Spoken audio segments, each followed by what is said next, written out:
This is probably one of the hardest interviews that I'd ever have to do about my dad.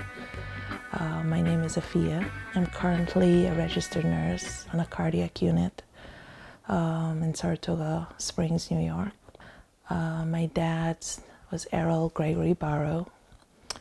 He was born in a small village in Guyana, in a very remote region. My dad was a very peculiar guy. He was different. He was raised differently compared to the average kids. My dad was driving at 10. Not on. Okay, so that was very illegal. Growing up, he self-taught himself how to become a mechanic by reading the manuals of these different vehicles that he would fix, to the point he would tell us that whenever he dies, he wants us to take all of his tools and just lay them out on his tomb so that when he's bored, he can get up and do things. But yeah, my dad cherished his tools and his dad ram.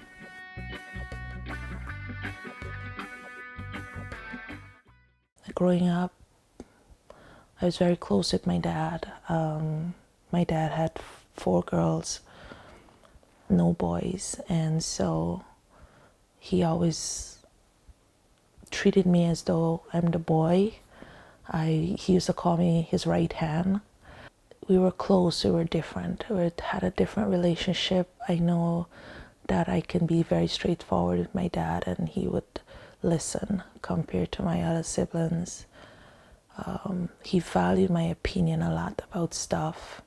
We loved the same sports, we loved politics, and so we got along a lot better compared to my siblings. My dad had a side of him that wasn't his greatest. He would get, say some pretty hurtful things, and that was probably the one thing that changed the dynamic of our relationship. And as I grew older, I became more defensive. Throughout adulthood, I still maintain a lot of respect for my dad, but I kept him at a distance for most of my adult life. I would say around 2010, when I went back to Guyana, we kind of rekindled our friendship, and I saw a lot of changes in my dad. Up until the end of his life, we became what we were when I was younger, and that's probably one of the things that I really do hold on to.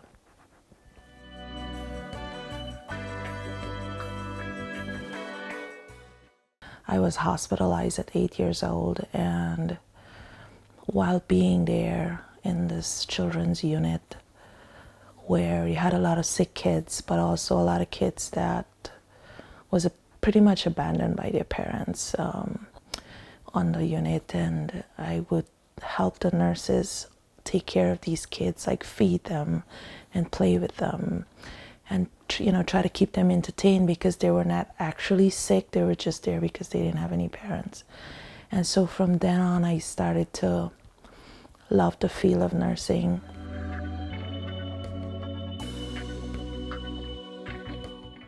The Daisy Award is given to students who basically exceed in what they're supposed to do, kind of, in the nursing career. So they would give it to nurses, they give it to nursing students. And I didn't know that I was nominated for it. I didn't even know that I was going to win it until they announced it.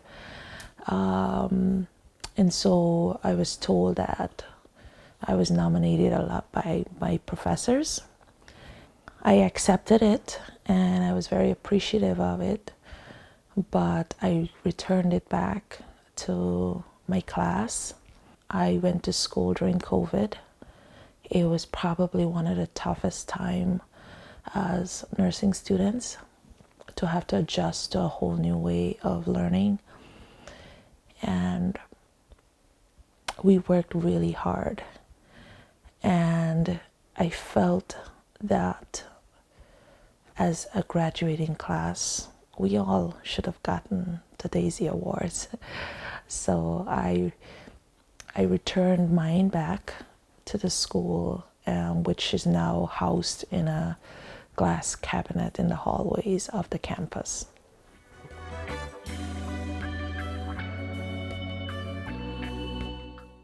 My dad,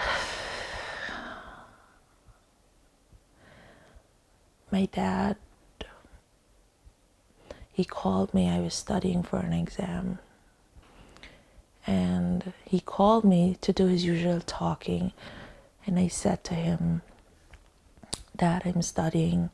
Do you mind if I call you back? And that's the last time I talked to my dad.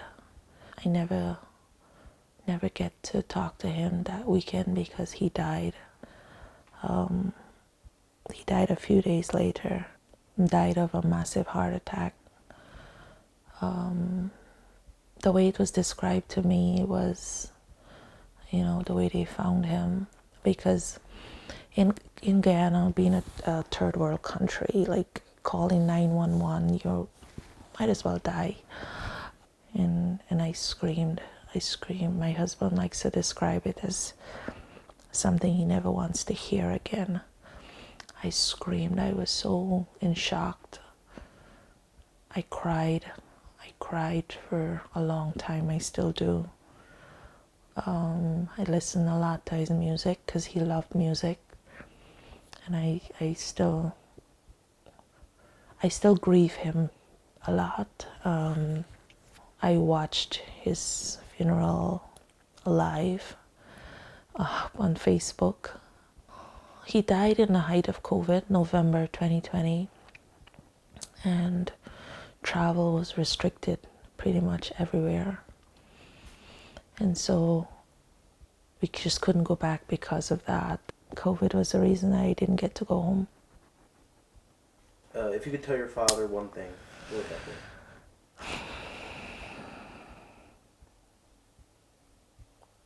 That I miss him. I miss him a lot.